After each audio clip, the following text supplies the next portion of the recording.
Hello neighbor, I'm Robert Burns and I welcome you to a brand new Sound Off feature. In fact, this is going to be a series of features that we believe you are going to find fascinating.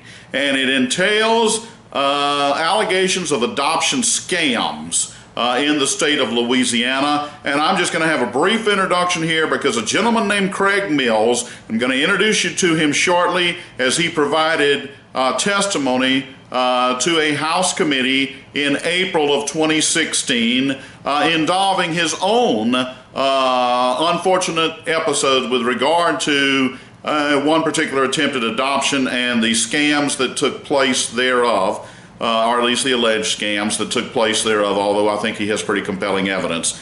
And let me just say this, I am an only child. And I made a decision early on in life and have lived up to it that I would not be married nor have any children, and that will, I'm 53 years old, I'm not about to change now.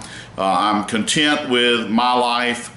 So it was a little bit, I felt like it was going to be a little difficult for me to associate with the direct plight of Mr. Mills, but I was wrong, and you're going to see. And I learned a lot, and I'm still learning because we're going to have a series. We're going to break this down as a series, just like we did with Billy Broussard. And we still have some more to come on Billy Broussard. We're just awaiting a certain thing that I have to wait until I can make note of it. So if those of you who thought we were done with Billy Broussard, we are not. But with regard to Mr. Mills, I met with him. I want to say this. You know, many times people will contact us wanting some exposure of an episode, and then I meet with them and everything is very haphazard. I'm trying to take notes, trying to organize things. I'm going to tell you something. I'm a very organized person. I don't believe I've met, I know for a source for a story, this man is organized. He provided me with tons of documentation and he has it all organized. And I complimented him. I said, I've never seen anybody this well organized in presenting the material that you're presenting to me. His mother had also joined us, and he said, well, I think you can attribute that to her. She was a school teacher for many years, and she instilled in me, meaning him, Mr. Mills, the need for that organization. And I just believe that as we do, it's probably going to be a 4 or 5 part installment. We're going to keep the videos short. Intentionally so that you can not have to get an extended period of time at once. I think you're going to be stunned, and I'm going to tell you something, and you're going to see it in this brief House testimony that Mr. Mills provides. One thing that really frustrates me is these adoption scams that are apparently transpiring. And as I said, he's got pretty compelling evidence that they are. We are talking about ladies being recruited in from out of state, California, New York, by way of advertisements that say, we're going to take care of all of your needs. And important in that is the medical needs. And you want to know who ends up picking up the tab, and you're going to hear him reference that. Medicaid and our tax dollars do. So as you can make your own mind, up your own mind, as we expose what's going on in here about whether or not scams are taking place. But what is really aggravating is we have enough budgetary problems already, much of which is, as U.S. Senator John Kennedy has explained, and he did so largely when he was treasurer, but I'm going to give him the title he has now, which is U.S. Senator. A lot of it is Medicaid related. He talked about $9 billion of our budget. 1/3 is allocated to Medicaid related. He said, if we don't get a handle on this, we have no chance of ever reining in these perpetual budget deficits.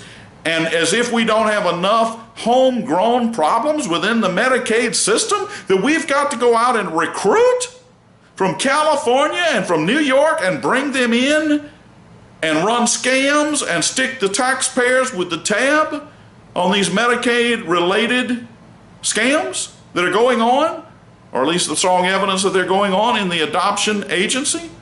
So I was definitely able to associate with that, because even if I may never have had a child, and I haven't, although I'm going to say, just watch the emotion of this man in his testimony. and listen to him as we do the other episodes, and you will see that, you know, when you start talking about human emotions in a child and being adopted, they run very deep, okay? But beyond that, I would hope everybody, even if you're in my situation, an only child who never chose to get married and have kids, you know, one thing everybody knows about me, I hone in on fiscal matters. I'm about as fiscally conservative as anybody you'd ever hope to meet. And I hope you will, as we delve into this, will be as equally as appalled as I am about recruiting in these expectant mothers and under scams. So basically you're going to see bidding wars all but break out, and we're stuck holding the town. So with that, this was a brief introduction. We're going to be giving you 4 or 5 segments to break in everything that Mr. Mills will expose, but I want to go ahead and end this first episode by giving you the opportunity to meet Mr. Craig Mills by way of his House Committee testimony in April of 2016. Thank you so much. We look forward to delivering to you the next episode directly with Mr. Mills. Thank you so much. Here in Louisiana. Good morning, Mr. Mills. Welcome to the Committee on Civil Law and Procedure. Thank you for having me today, and I'd like to thank Mr. Evans as well. Thank you for allowing me to speak with you today. My name is Craig Mills, and I'm a dad to a biological son. And I'm the dad to a beautiful adopted daughter who we were blessed into our family. We were thrust into the adoption world in July 2012 when we met our daughter's biological mother, who had previously arrived from Oregon. She and her boyfriend were living under a tree behind Catch's Casino in Port Allen, and we're expecting the baby within the week. We put them in a hotel, and we hired a Baton Rouge attorney to assist us. We hired a New Orleans social worker to complete our adoption home study. When I asked the mother what she was going to do without someone helping them, she said she was going to abandon the baby at the hospital. The day before state law allows birth parents to sign the surrender documents under a private adoption, we were notified that the birth mother wanted $500 in cash before she would sign. I refused to pay because I didn't think that was legal. The adoption became final in October 2013 with no additional incidents. Fast forward 5 short months to February 14, and we received notice that our daughter's biological parents were pregnant and homeless again, this time in Oklahoma City. We were approached to keep the biological siblings together, and after much prayer and consultation, we determined it would be in the best interest of our daughter if she grows up with her biological sibling. We set out to develop an adoption plan with the parents just like we did previously with our daughter. This time, both parents began making demands for an apartment lease, computers, a car, and cash. We were advised by our attorney not to entertain these demands as they were not reasonable under state law. 4 days before the baby was born, the parents disappeared from the hotel. We were left with nearly $6,000 in alleged misappropriated expenses caused by the misrepresentation of the birth parents' intent to keep the biological siblings together. In these cases, it's very rare that they're ever found, and in most cases, the prospective adopting family says nothing about their loss. These families lick their wounds and try the best they can to move on with their lives, but in our case, we were told just to get over it by the very adoption professionals we had trusted to help us. We found our daughter's birth parents. We learned that they were secreted to New Orleans by the same social worker and the Louisiana licensed adoption agency who completed our adoption home study. The birth parents left a paper trail at the hotel, and we learned that they had been offering their baby to multiple families without us knowing and had accepted monetary support from multiple families at the same time. This now brings us to today. We are supporting HCR 79 for a couple of reasons. We never actively marketed ourselves to birth mothers as a family seeking to adopt. We were called, literally and figuratively, to provide a home for these children.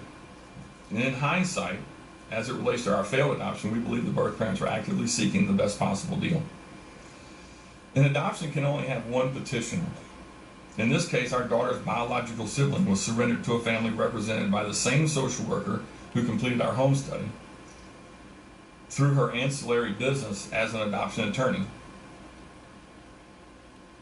And the birth parents were being represented by the same adoption agency who also participated in completing our home study. Collectively, they petitioned the state for adoption and proceeded knowing that 2 biological siblings were being separated.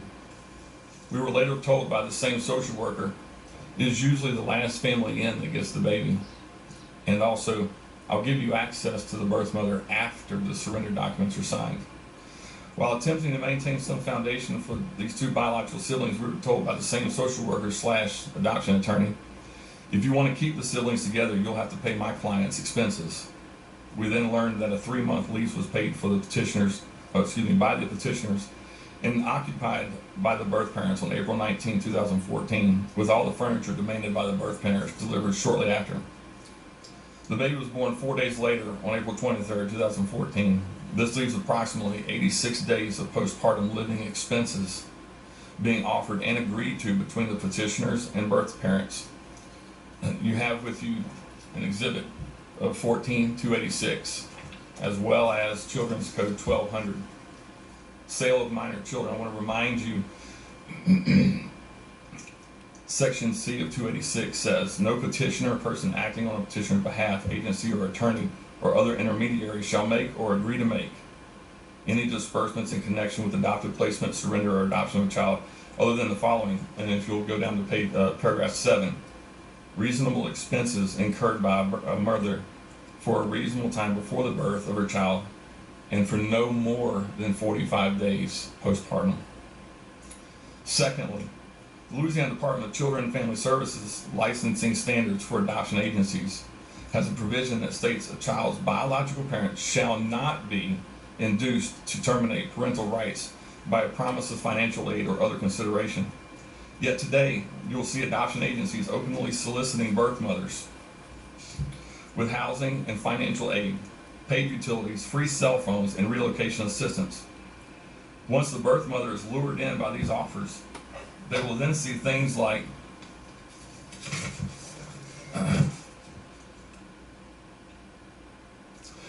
we will pay all of your expenses, and we will make sure all of your financial, medical, and emotional needs are met on their websites. I believe these statements are a clear misrepresentation of the intent of your legislation. Nowhere in either CHC 1200 or 286 does it allow all the birth mother's expenses to be paid. Additionally, I believe this unbridled level of solicitation and clear misrepresentation of what a birth mother should expect is done for one reason, and that's putting another human being with the agency's paying customer. Historically, Louisiana has been known for its lax adoption laws. Newspapers like the New York Times, the Washington Post, and the Philadelphia Inquirer have written articles in the past about Louisiana being the favored place for the adoption, for a private adoption network. Matter of fact, in the article that you have in front of you, they referred to Louisiana being William Pierce, the then president of Washington-based National Council on Adoption, was quoted as saying, if one wanted to find a state which by reputation has, practically speaking, the least restrictive rules and regulations, it would be Louisiana. Now, some of these articles may have some age to them, but since our specific incident, I've been able to interview many members of the adoption industry, attorneys, social workers, adoptees, and adopted families. Many of them have told me that Louisiana's oversight of adoptions has become more lax since these articles were written. One specific example that impeached Louisiana's reputation regarding adoption was shared by a licensed adoption facilitator in California. During a phone call I had with her in September 2014, she stated that other adoption professionals will often approach her girls stating that if they were in Louisiana, they could be reimbursed from conception. I'd be happy to share with you more details of our specific situation, but I want to be considerate of your time. And we do appreciate that very much. Thank you. And in closing, in my opinion, when birth mothers are allowed to come to Louisiana to place their children for adoption and are assisted in their scheme to seek the best deal by failing monitoring system or by adoption professionals with documented questionable pasts, families who are willing to adopt begin not to trust the adoption process. This hurts Louisiana because it reinforces the stigma that already exists across the country. It hurts Louisiana taxpayers when out-of-state families are willing to pay exorbitant fees to agencies that in many cases utilize your Medicaid tax money to take care of the birth mothers. And then it hurts Louisiana's children who deserve a good home in the greatest state in the country. We all deserve a system that works for the families who save, who have the heart to adopt, and not one that benefits those who, in my opinion, are gaming the system to make a profit off of it. And that's why I support this first step in passing HCR 79. With us, we have Mr. Mills. Present will provide information if requested, Paula Davis from Catholic Charities. Present not wishing to speak, and in support, Colin Murray and Brandon Melissa. I'm going to go ahead and move that we report HCR 79 favorably. Do I hear any objections? Hearing none, HCR 79 will be reported favorably. Thank you for coming to testify, Mr. Mills. We really appreciate your passion with this issue. Thank you for your time. Thank you, Mr. Chairman. Thank you, committee.